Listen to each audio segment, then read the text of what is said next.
Since Hahnemann's successful attempt to develop the medicinal nature of aconite, no other discovery has been made in the domain of practical medicine as comprehensive and universally useful as the discovery of the medicinal virtues of the poison of the bee. It is of the utmost importance to the interests of humanity to become as intimately acquainted with the efficacy of this poison as possible. It is the subject of these papers to contribute my mite to this work. As soon as Dr. Herring had published the provings of the bee poison in his American Provings, I at once submitted them to the test of experience in an extensive practice. I prepared the drug which I used for this purpose by pouring half an ounce of alcohol on 5 living bees and shaking them during the space of 8 days, 3 times a day, with 100 vigorous strokes of the arm. From this preparation, which I used as the mother tincture, I obtained attenuation up to the 30 centesimal scale. So far, the effects which have obtained with this preparation have been uniformly satisfactory. It has seemed to me that the lower potencies lose in power as they are kept for a longer period. Hence, I consider it safer to prepare them fresh every year. As a general rule, I have found either the 3rd or the 30th potency sufficient. Day after day, I have obtained more satisfactory results, and I now look upon Apis mellifica as the greatest polycrest, next to aconite, which we possess. The introduction of this poison to the medical profession will be looked upon as the most brilliant merit of one of the most deserving apostles of homeopathy, and will secure immortality to the honored name of Constantine Herring. The following statements will show how far this faith of a grateful heart is founded upon facts. Apis mellifica is the most satisfactory remedy for acute hydrocephalus of children. The more acute and dangerous the attack, the more readily will it yield to the action of apis. Sudden convulsions, followed by general fever, loss of consciousness, delirium, sopor while the child is lying in bed, interrupted more or less by sudden cries, boring of the head into the pillow, with copious sweat about the head, having the odor of musk, inability to hold the head erect, squinting of one or both eyes, dilation of the pupils, gritting of the teeth, protrusion of the tongue, desire to vomit, nausea, retching, and vomiting, collapse of the abdominal walls, scanty urine which is sometimes milky, costiveness, trembling of the limbs, occasional twitching of the limbs on one side of the body, and apparent paralysis of those on the other side, painful turning inwards of the big toes, extorting cries from the patient, accelerated pulse, which soon becomes slower, irregular, intermittent, and rather hard. These symptoms inform us that life is in danger, the more so the more numerous they are grouped together. In comparing with these symptoms, the following symptoms from Herring's American Provings, Part 1, 3rd number, page 294. 40-41. Muttering during sleep. Muttering and delirium during sleep. 83-84. He had lost all consciousness of the things around him. He sank into a state of insensibility. 140-144. Sense of weight and fullness in the forepart of the head. Heaviness and fullness in the vertex. Dull pain in the occiput, aggravated by shaking the head. Pressure, fullness, and heaviness in the occiput. 170. Her whole brain feels tired, as if gone to sleep. Tingling. She experiences the same sensation in both arms, especially in the left, and from the left knee down to the foot. 175-176. Sensation as if the head were too large, swelling of the head. 391. When biting the teeth together, swallowing. After gaping or at other times, a sort of gritting the teeth, only a single involuntary jerk, frequently repeated. 501. Nausea and vomiting. 506. Nausea as if one would vomit, with fainting. 512. Vomiting of the ingesta. 619. Retention of the stool. 640. Retention of urine. 665.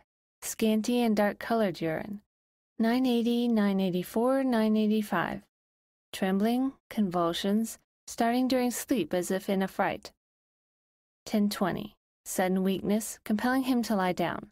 He lost all recollection. 10:32.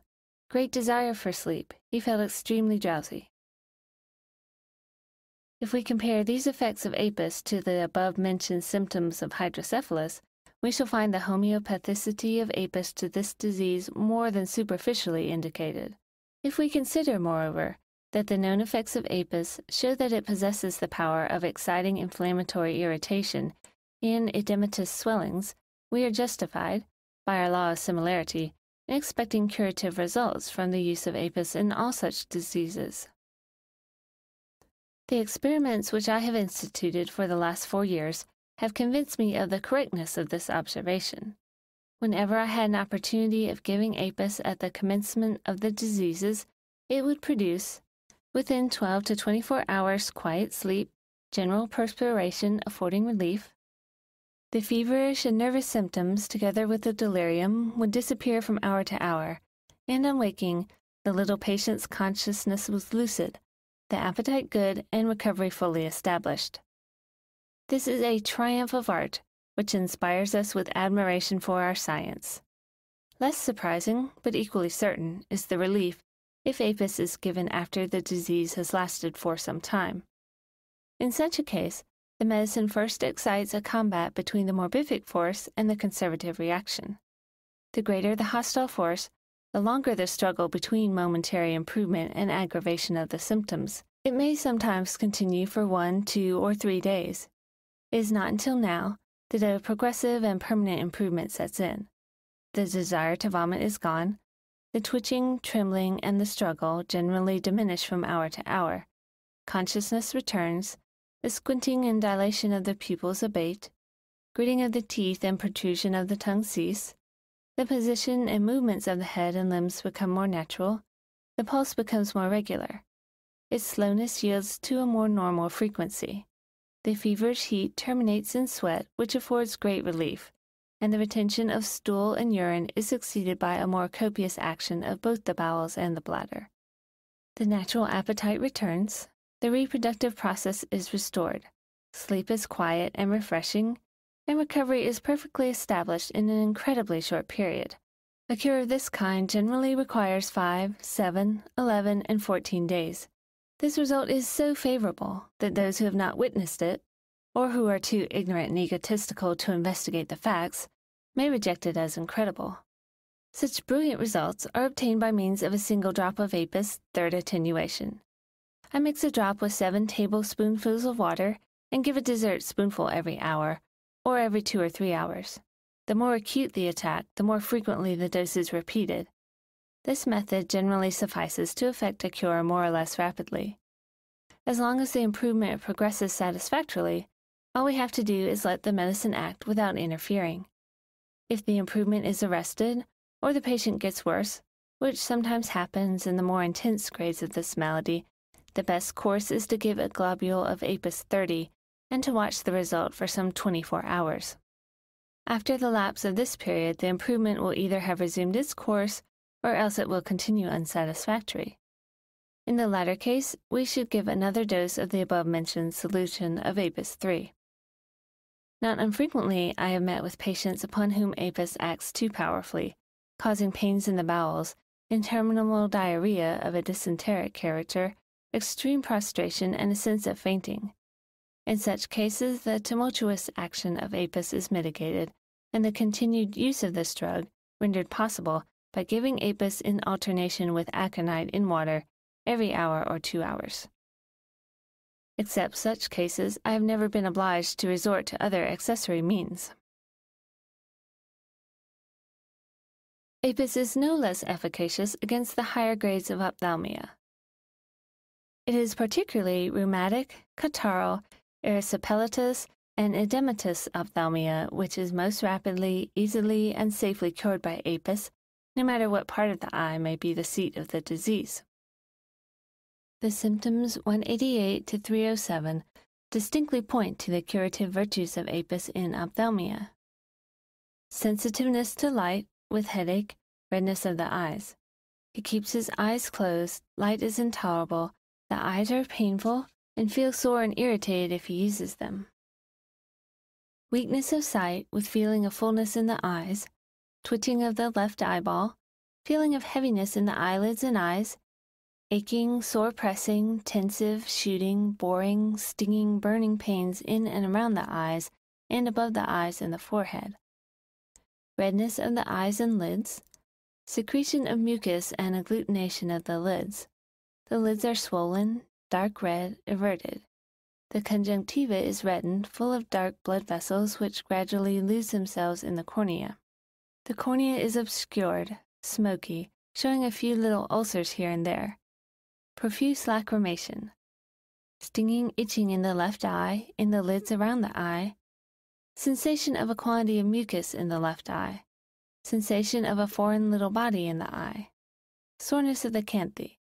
Styes. Edema of the lids. Erysipelatous inflammation of the lids. I have found the correctness of these observations uniformly confirmed by the most satisfactory cures of such affections. I use the medicine in the same manner as for acute hydrocephalus.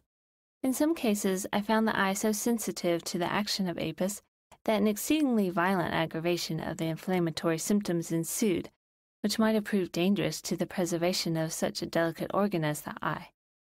Insomuch as it is impossible to determine beforehand the degree of sensitiveness, I obviate all danger by exhibiting apis in alternation with aconite in the manner indicated for hydrocephalus. By means of this alternate exhibition of two drugs, we not only prevent every aggregating primary effect, but we at the same time act in accordance with the important law that, in order to secure the effective and undisturbed repetition of a drug, we have first to interrupt its action by some appropriate intermediate remedy. All repetitions should cease as soon as a general improvement sets in. If the medicine is continued beyond the point where the organism is saturated with the drug, it acts as a hostile agent, not as a curative remedy. This important point is known by the fact that the improvement which had already commenced seems to remain stationary. The patient experiences a distressing urging to stool, a burning diarrhea sets in, and a disproportionate feeling of malaise develops itself. Under these circumstances, a globule of Apis 30 will quiet the patient, and the action of the drug will achieve the cure without any further difficulty and without much loss of time, unless sora, psychosis, syphilis, or vaccine virus prevail in the organism, or sulfur, iodine, or mercury had been previously given in large doses. In the presence of such complications, apis will prove ineffectual until they have been removed by some specific antidote. After having made a most careful diagnosis, a single dose of the highest potency of the specific remedy be given, and be allowed to act as long as a trace of improvement is still perceptible. As soon as the improvement ceases, or an aggravation of the symptoms sets in, apis is in its place and will act most satisfactorily. We then give apis 3 in water, as mentioned above, with the most satisfactory success.